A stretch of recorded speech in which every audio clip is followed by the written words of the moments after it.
हर्ष और शोक से युक्त वाणी सुनकर वह पक्षी संपाति वानरों के पास आया। वानर डर गए। उनको अभय करके उसने पास जाकर जटायु का वृत्तांत पूछा। तब उन्होंने सारी कथा उसे कह सुनाई। भाई जटायु की करनी सुनकर संपाति ने बहुत प्रकार से श्री रघुनाथ जी की महिमा वर्णन की। उसने कहा, मुझे समुद्र के किनारे ले चलो, मैं जटायु को तिलांजलि दे दूं। इस सेवा के बदले मैं तुम्हारी वचन से सहायता करूंगा, अर्थात सीता जी कहाँ हैं वह बतला दूंगा, जिससे जिसे तुम खोज रहे हो तुम उसे पा जाओगे। समुद्र के तीर पर छोटे भाई जटायु की श्राद्ध क्रिया आदि करके संपाति अपनी कथा कहने लगा। हे वीर वानरों, सुनो, हम दोनों भाई उठती जवानी में एक बार आकाश में उड़कर सूर्य के निकट चले गए। जटायु सूर्य का तेज नहीं सह सका, इसलिए लौट आया, किंतु मैं अभिमानी था, इसलिए सूर्य के पास चला गया। सूर्य के अत्यंत अपार तेज से मेरे पंख जल गए। मैं बड़े जोर से चीख मारकर जमीन पर गिर पड़ा। वहां चंद्रमा नाम के एक मुनि थे। मुझे देखकर उन्हें बड़ी दया लगी। उन्होंने बहुत प्रकार से मुझे ज्ञान सुनाया और मेरे देह संबंधी अभिमान को छुड़ा दिया। उन्होंने कहा, त्रेता युग में साक्षात परब्रह्म मनुष्य शरीर धारण करेंगे।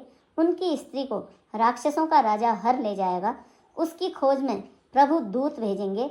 उनसे मिलने पर तू पवित्र हो जाएगा और तेरे पंख उग आएंगे, इसलिए चिंता मत कर। उन्हें तू सीता जी को दिखा देना। मुनि की वह वाणी आज सत्य हुई। अब मेरे वचन सुनकर तुम प्रभु का कार्य करो।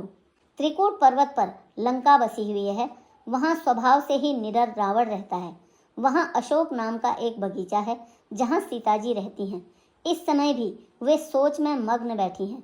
मैं उन्हें देख रहा हूँ, पर तुम नहीं देख सकते, क्योंकि गीध की दृष्टि अपार होती है, वह बहुत दूर तक जाती है। क्या करूं, मैं बूढ़ा हो गया, नहीं तो तुम्हारी कुछ तो सहायता अवश्य करता। जो 100 योजन अर्थात 4 कोस समुद्र लांघ सकेगा और बुद्धि निधान होगा, वही श्री राम जी का कार्य कर सकेगा। निराश होकर घबराओ मत, मुझे देखकर मन में धीरज धरो। देखो, श्री राम जी की कृपा से देखते ही देखते मेरा शरीर कैसा हो गया। बिना पंख का मैं बेहाल था, पर देखो अब पंख उगने से कितना सुंदर हो गया। पापी भी जिनका नाम स्मरण करके अत्यंत अपार भव सागर से तर जाते हैं, तुम उनके दूत हो। अतः कायरता छोड़कर श्री राम जी को हृदय में धारण करके उपाय करो।